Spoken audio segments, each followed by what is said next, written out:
What are some of the craziest robberies to happen? Let's find out. Starting with number 7, the $50,000 hangover. Cloe Reynicke from Charlotte, North Carolina, got herself into serious trouble after a night out in Fort Lauderdale when she met Bobby Scali at a bar. The two hit it off and ended up at Scali's place around 1:30 a.m. However, the night took a shady turn as surveillance footage captured them entering his apartment, with Reynicke leaving alone 2 hours later, hands noticeably fuller, over $50,000 fuller.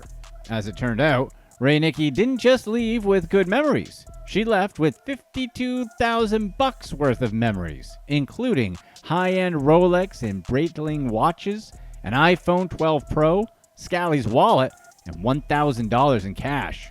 Scali later claimed he couldn't remember anything from that night, and a toxicology report revealed why. He had been slipped some illegal substances without his knowledge. Initially, police were unable to identify Reynicke, so they released the surveillance footage, asking the public for help. Reynicke was eventually arrested in Henderson, Nevada, not for the theft, but for driving with a suspended license.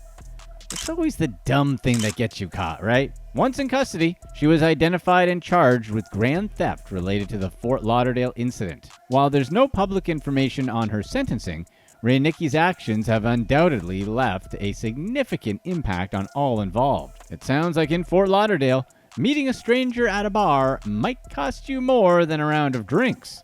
It could also mean losing a Rolex. Who knew time could be so expensive? Number 6, Sleight of Hand. Nina Spencer and her friend Toy were strolling through London's bustling Cambridge Circus, capturing their moments on a selfie stick when they fell victim to a sneaky pickpocket. While engrossed in their video, Toy realized her designer purse, which was stuffed with £400 in credit cards, was missing from her Louis Vuitton handbag. Reviewing their video, the duo spotted a young woman sneaking her hand into Toy's bag. This thief wasn't alone either. She was part of a trio of female pickpockets orchestrating the theft seamlessly. The footage captured another accomplice wearing a black jumper, keeping a watchful eye, while a third, sporting a black leather jacket, helped shield the action with a large shopping bag. The thieves were quick to act. As soon as the purse was picked, all three dashed off, blending into the city's crowd. Meanwhile, Toy and Spencer, initially unaware of the incident, were left stunned upon discovering the theft. Feeling devastated yet determined, Spencer promptly reported the incident to the police, though she had little hope of recovering the stolen goods. Living in the UK for several years, Spencer, originally from Thailand, and her visiting friend Toy were both disheartened by the experience, which dampened their view of London. Despite the efforts of the Metropolitan Police, no arrests had been made in connection to Spencer and Toy's case. Whenever you're traveling in a new country, try your best to not look like a tourist and be aware of all that's around you. Number 5, the debit card. Jelani Scott made quite the scene at a post office in the UK. Using crutches, Scott entered the post office around mid-morning and tried to swipe a large sum of cash from behind a security screen with a long-handled metal spoon. The attempt was bold. He reached through a tiny gap at the bottom of the counter, hoping to drag the money out. Luckily, an attentive counter assistant spotted him right away. Before Scott could get his hands on the cash, the assistant moved it away and hit a panic alarm. This triggered a security measure that filled the post office with smoke, causing a bewildered Scott to flee, leaving behind a crowd of startled customers and somehow his debit card. Police quickly recognized Scott from CCTV footage. He was arrested 9 days later in the nearby Radford district. Upon his arrest, Scott admitted to the attempted theft, blaming his struggles with mental health and overindulgence of nose beers, Tony Montana style. Scott's confession led to a guilty plea for attempted burglary, and he received a community order, which included a 6-month rehabilitation program and appropriate fines and court costs. And really, why wouldn't he have his card out when he's trying to swipe a bunch of money? Seriously, it's not like we're always out robbing places all the time, so this isn't from experience, but it seems like getting anything out of your pockets that could possibly identify you while you're doing crimes isn't a good idea. Number 4, tools are cool.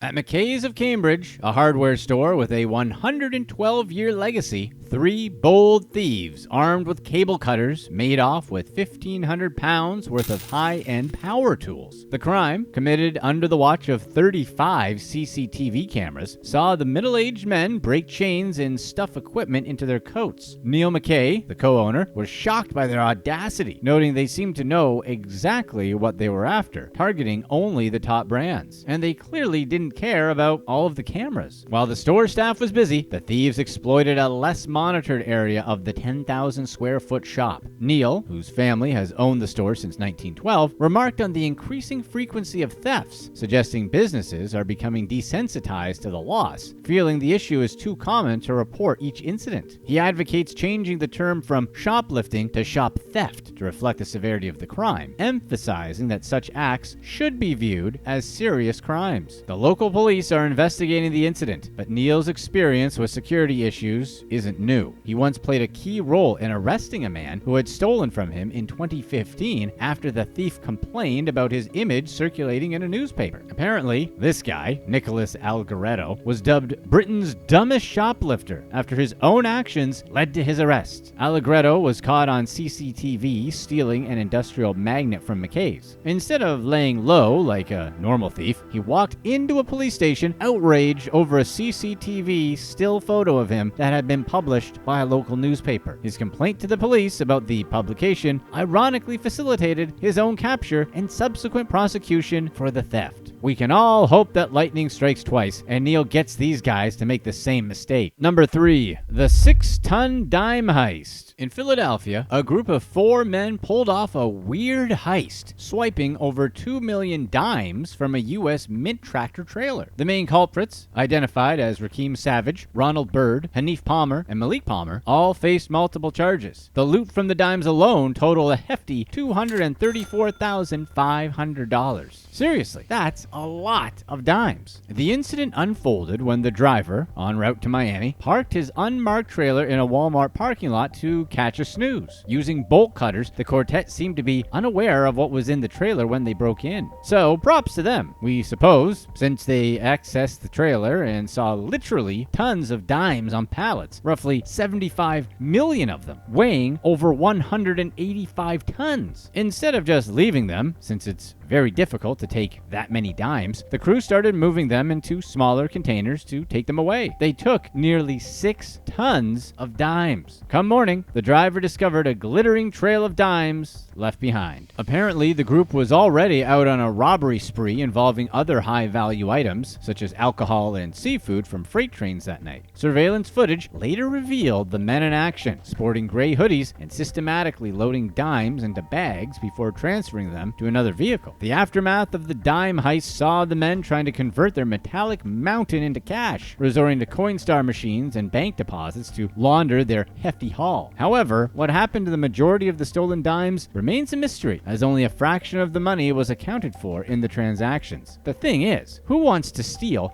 that many dimes? Money is money, but getting rid of roughly 6 tons of dimes involves a ton of work. What on earth do you do with 75 million dimes? Really, how is stealing 6 tons of dimes better than doing non-criminal work for a living? Number 2, PS5 meetups. Yassine G. Rahi from Bayonne, New Jersey, got himself into serious trouble after a string of shady posts on Facebook Marketplace. Rahi advertised PlayStation 5 consoles, setting up meetings to sell them. Instead of a smooth transaction, Rahi would grab the buyer's money and speed away. In one incident, he not only stole $275, but also hit the buyer with his car, causing serious injuries. The situation escalated as local and county authorities started noticing a pattern. Rahi used fake Facebook profiles to target unsuspecting buyers across northern New Jersey. His tactic was consistent: lure them to a specific spot, grab the cash, and flee. The Bergen County Prosecutor's Office, led by Mark Musella, pieced together these incidents, linking Rahi to another similar case. Authorities finally caught up with Rahi and charged him with a slew of crimes. Rahi's arrest is a harsh reminder of the risks of selling in person. It's weird that despite his background as a college freshman and a tennis player for Drew University, chose a path that involves scamming people. He came from what seems like a good family, and he has a promising future. So we really don't get why Rahi would decide that stealing from people is a good idea. But he apparently did, because he clearly doesn't care about other people. We guess it's true what they say about tennis players. Never believe them when they talk about love. It means nothing to them. Stay right here on this video to find out how this family made millions off of catalytic converters. Number 1. The real-life Nurse Jackie. Gemma Fletcher is a mother of 3 from the UK. She once served as a healthcare assistant in the emergency and orthopedic units of local hospitals. But she found her life spiraling out of control after a back injury during childbirth that led to a crippling problem with prescription medication. Fletcher's situation deteriorated, pushing her into a series of criminal acts to support a habit that escalated all the way to illegal substances. Over 5 years, Fletcher racked up 32 offenses, including burglary and theft from cars, to fuel her mounting cravings for prescription medicine. Her criminal activities came to a head when she was caught entering a home through an unlocked door, armed with a brick for some reason. Seriously, what was she going to do? Hit someone with it? When confronted, she openly admitted needing money for illegal substances. However, she somehow left without getting arrested, and despite already being out on bail, her crime spree continued, leading to another arrest for stealing from a hotel room of another random woman. Fletcher stole medication and other personal items from this lady, leading to her arrest and subsequent 20-month prison sentence. Fletcher's sad descent into crime is a pretty far fall from her previous life as a respected nurse. In court, her lawyer discussed her struggle with pills, exasperated by personal and health issues. Despite pleas for leniency, she was sentenced to 20 months in prison after a judge deemed her a public risk. Fletcher's case really shows the impact of getting hooked on prescription medicine, not just on individuals, but also on the community. Fletcher, who had been a caring nurse, succumbed to her pill problem, leading her to commit acts that were night and day different from her former self.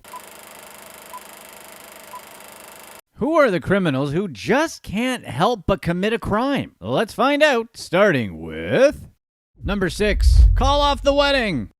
Bride-to-be Rachel Doran was on the run after stealing £11,000 from her groom's friends. The funds were meant for a bachelor party and had been raised by the friends of her husband-to-be.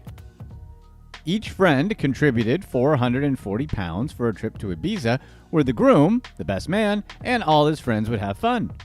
The trip was supposed to be arranged by Rachel, and all the money contributed had been sent to her. Each friend had put in their share, and then, on the day of the trip, they met at a local pub to drink. After grabbing a few pints, they got onto a bus and went to the airport. It was when they got to the airport that they discovered that there was no trip to Ibiza. Since the boys had been planning the trip for 6 months, they decided to make the best out of it by booking a last-minute flight anyway. However, the groom, Chris Mann, couldn't go with them because he was way too upset by the betrayal of his bride-to-be. Chris tried calling her, but soon figured out that she was on the run. That's when he discovered something else. As it turns out, Rachel, his bride-to-be, had already been arrested for credit card fraud. She'd copied the credit card details of a customer at a hotel she worked at and used it. She'd already been arrested, but had been released on bail. It was while she was on bail that Chris discovered that she'd ripped off him and his friends. Rachel had also planned a bachelorette party with her friends the next month and had charged them each £300. They'd all paid in, so she took their money too and was nowhere to be seen. She was on the run with a total of £13,000. Some thought that Rachel may have orchestrated the fraud because she thought Chris had cheated on her. But we somehow don't think that's likely, because if Chris's cheating was the reason she stole from his friends, what was the reason she committed the original credit fraud? Why did she scam her friends as well? It just doesn't add up. Of course, the police were called and are now searching for her at the time of this video. Rachel, if you didn't want your man to have a bachelor party, we're sure there are plenty of non-criminal ways to make that happen. Number 5. All about accountability. Massey Passy completely took advantage of her position as a payroll manager and paid herself thousands of pounds to fuel her unsavory lifestyle. Massey was pregnant when she was eventually caught, but had started paying herself through hundreds of fraudulent transactions 3 years prior. She'd stolen so much money that the company she worked for couldn't even afford to provide bonuses for its staff. Massey carried out the scam by switching the bank details of employees and sending their wages and bonuses to her account instead. She went undetected for 3 years and was only caught after a finance manager noticed that employee bank details had been entered incorrectly. The audit that followed discovered that she'd stolen about £290,000 from the company through 501 transactions. The police were quickly involved and she soon admitted to her crime. When asked why she did it, Massey claimed that a bad relationship and a terminated pregnancy had driven her to her terrible habits. Unfortunately, she also had huge debts to cover around the same time period. So, she decided to start stealing money to cover her debts and also fund her substance habit. Despite being 8 months pregnant during her sentencing, the presiding judge decided to sentence her to 30 months in jail. So we can all understand how bad relationships can really mess up your life. If you haven't had it happen personally, you may have been close to someone who has. We can also understand being covered in debt, and a few of us can fully understand the emotional impact of losing a pregnancy. All of that could add up to a recipe for impulsive and dangerous behavior. But she also accepted a trusted position and stole so much that her company and employees were seriously affected. Tell us what you think. Should we feel a little bad for her? Let us know in the comments. Number 4. Chop Shop. 3 members of the same family have pled guilty to a conspiracy where they facilitated the shipping of $600 million worth of stolen catalytic converters from California to New Jersey. Tu Su Vang, Andrew Vang, and their mother, Monica Mua, have now owned up to the crimes they committed while running their so-called business in California. The family operated an auto repair shop from their home where they mainly ran the scam. They were supplied by local thieves in the area and then shipped the converters from California to New Jersey. The 3 family members were paid a total of $38 million for the valuable car parts that they helped traffic. The family often shipped the converters to DG Auto in New Jersey. The company then made money by extracting precious metal powders from the converters and selling them to a metal refinery. Those precious metals, usually platinum, rhodium, or palladium, are more valuable than gold, and their value has only been increasing. Catalytic converters are a part of a vehicle's exhaust system and reduce toxic gas and pollutants from the engine, meaning they're essential parts of most vehicles. The thieves who steal them usually can grab converters from vehicles in less than a minute, so it's very difficult to stop them. The theft of these converters has exponentially risen with the steep increase in value of the precious metals used to make them. The police have now cracked down on the entire stealing and trafficking operation, and the 3 family members who pleaded guilty are only the first of 21 suspects to do so. Andrew Vang and Ms. Mua each face a maximum penalty of 5 years in prison if convicted, and Tu Su Vang could see up to 20 years in prison and could be charged with a $500,000 fine as well. So wait, the guy running an unlicensed auto shop out of the garage house isn't legit? No way! It's kind of surprising they weren't caught sooner. Number 3. The worst neighbor. Jessica Henry scammed a Coast Guard veteran of 22 years out of more than $50,000. The scam began when Jessica met the veteran, 82-year-old Wallace Breland, at an apartment complex. She told him that she didn't have money to feed her 2 children and transportation to take them to school, so he took pity on her and gave her some money. He also started driving her kids to school, because Wallace Breland is a good dude, if not a bit naive. But guys like this are what makes the world go round. Seriously, he was driving her kids to school? But that wasn't enough for greedy Jessica. Wallace soon moved to another apartment, but 6 months later, he got a message from Jessica claiming she'd been arrested and needed money for urine tests for her probation officer. She said she needed to get $350 daily for these tests. But of course, this was all a lie. Wallace, just being a good man thinking he was helping someone in need, decided to cover the bill. Jessica's boyfriend, Gregory Dushin, also got involved and started calling Wallace, acting like the probation officer. He began to forcefully demand money for probation costs and sometimes asked for as much as $1,500 in fees. When Wallace said he didn't have money, Dushin would threaten to seize his car and throw him in prison. Wallace got a little freaked out, so he took out a loan at a cash advance place just to pay Dushin. Whenever Dushin would threaten Wallace, Jessica would show up to collect the money. Eventually, Wallace started running out of money, became critically depressed, and complained about the situation to his veteran buddies who got the police involved. That's when Wallace realized that Jessica and her boyfriend had scammed him of more than $50,000 in fake fees. Dushin had already seized Wallace's car, and by seized, we mean he stole it. When the police finally found the car, they found Dushin driving it, and it was pretty clear the couple was scamming Wallace. They were both arrested, and soon, Jessica confessed to her crimes. But she wasn't done playing her games. While in jail, she called Wallace and begged him to pay her $1,000 bond to leave prison. He paid the bond and also gave her some money despite the court telling Jessica not to contact. After the police found out that she'd contacted him, she was arrested again. Despite that, she still called Wallace from prison and asked him to tell the judge to let her go. She also somehow got Wallace to mail a handwritten note to the judge asking to free her. Thankfully, the judge saw right through that. Court took all of this into consideration and sentenced Jessica to 10 years in prison for disobeying court orders several times. She was also unlikely to ever pay Wallace back, even if she was out of jail, given her claimed health problems, his age, and the amount of money she stole. The fact that she actually thought getting Wallace to handwrite a letter to the judge was a good idea was actually really stupid. All it did was prove that once she was out, she would just continue scamming that poor man. Have fun in prison, Jessica. Number 2. The worst gardener.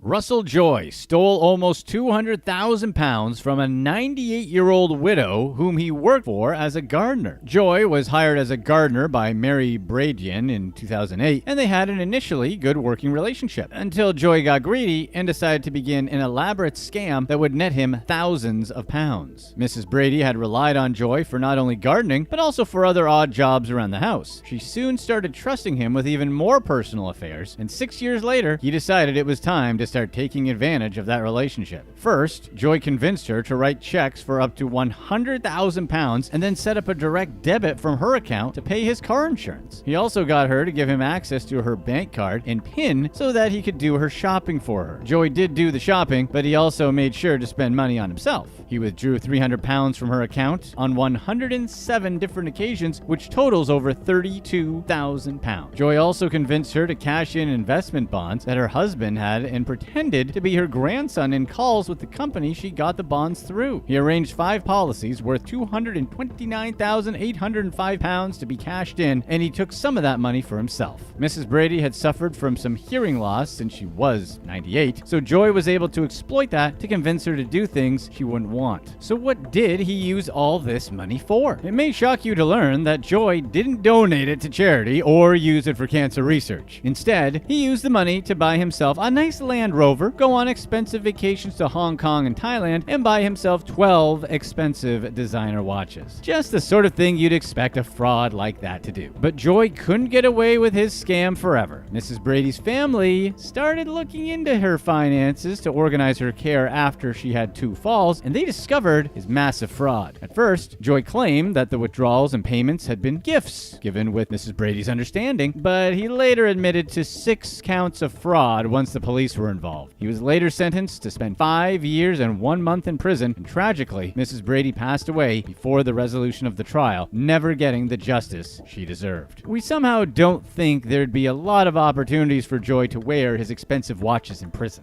Number 1. The Queen of Scams. Serial scammer Jessica Vlasman was brought up on charges after stealing the identity of a cancer patient after getting busted for scamming 4 years earlier. In the first scheme, she claimed to be a bridal makeup and hair artist. She would advertise herself to the brides, getting them to pay some of the agreed fees up front, and then never show up. She did this through a fake company she called My Queen of Diamonds. The company had a website she took bookings through, and it was a generally smooth sailing scam for her, until journalists broke the news that Vlasman had stolen around £7,500 through her company. Once investigators broke the news, other brides who had gotten scammed by Vlasman came out to tell their stories. Unfortunately, Vlasman was able to slip through the legal cracks without getting arrested. Her victims were too poor to sue, and prosecuting her was difficult. Around this time, the journalists working on the case also found that Vlasman had pretended to be an agent to scam a musician from outside the state. The musician paid her $10,000 to represent present him as an agent, but after a while he realized that she was fraudulent. A few years after getting away with that scheme, Vlasman surfaced again. This time, she was getting arrested and prosecuted for identity theft. She'd met her victim at a hotel, begged her to use her card to pay for a hotel room, and then promptly stole her identity. She stayed at the hotel for a while until the staff got the police involved and got her arrested. Soon they realized that Vlasman was the same woman who'd gotten away with several fraudulent crimes in the past. Obviously, Vlasman, like many of these characters, just can't seem to help herself, which asks the question, can these people change? Do we really live in a world where people just are and some need to be kept away from everyone else? Or is there really the possibility of redemption and meaningful change? Let us know in the comments below. Click to watch one of these next videos. Let us know in the comment section what you'd rather do for $10,000. Stay up for 72 hours or do a 1-week water fast.